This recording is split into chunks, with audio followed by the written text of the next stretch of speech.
Hey, what's up guys? I'm KBHD here, and yesterday I was actually in New York for the US launch of the Galaxy Note 2, but more interestingly, the Samsung Galaxy camera. I spent a lot of time just on the side of the event. I know the focus was on the Note, but I was just really intrigued by this camera, and to be honest, it really impressed me. I really liked it a lot. So without any further ado, let's go ahead and take a look at it. So here it is. On the front of this camera, it looks like your typical high-end digital point and shoot, pretty sweet 16 megapixel sensor, 23mm wide-angle lens with 21x optical zoom, but when you turn it around back, it has a sick 4.7-inch HD Super AMOLED display, full screen, with Gorilla Glass 2. It's just slightly smaller in footprint than the Galaxy S3 for reference, but that's just in height and width. On the left-hand side, there is a mechanically operated flash pop-up button, which works flawlessly, of course, and on the right-hand side, there is a standard micro USB charging port, and on inside is 8 gigs of internal storage, but of course on the bottom here you can see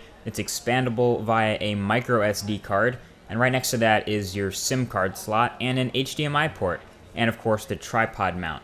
And also down under is the battery in this guy, which is a 1650 milliamp hour battery. It seems a little bit small. I don't have a lot of hands-on time to see the battery drain, but since you don't have to keep it on 4G when you don't need to, it should last you a while.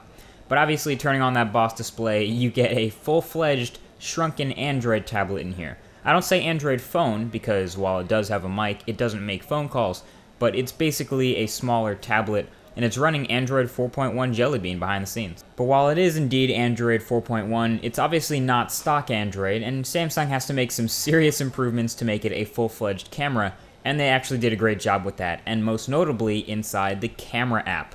It is a really impressive app here. You can dial and adjust manual controls like shutter speed and aperture, and all the way open to f2.8, and ISO all the way up to 3200 with previews in real time.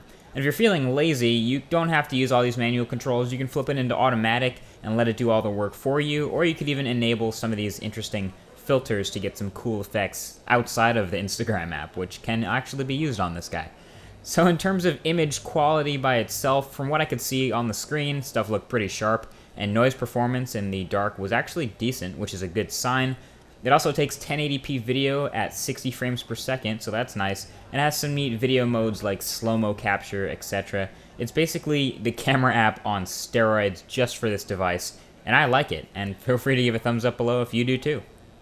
So there you go guys, that's the Samsung Galaxy camera. It's available later this year and for an unknown price, so I'll keep you guys posted on that, probably on Twitter at MKBHD. I think it'll be really good at the gatherings and sort of party scenario where you're taking photos and videos and sharing them as you take them, which is kind of like the real-time sharing that Google Plus sort of started. It's kind of an interesting product. I would definitely like to see more hands-on with it, and I'll be giving you guys some test footage and some test videos of the actual camera sensor so you can get a sense of how good that is as soon as I get my hands on it. So thumbs up if you're excited for that, if you want to see it compared to some other cameras. But otherwise, that's basically it. So thanks for watching, and I'll talk to you guys in the very next video. Peace.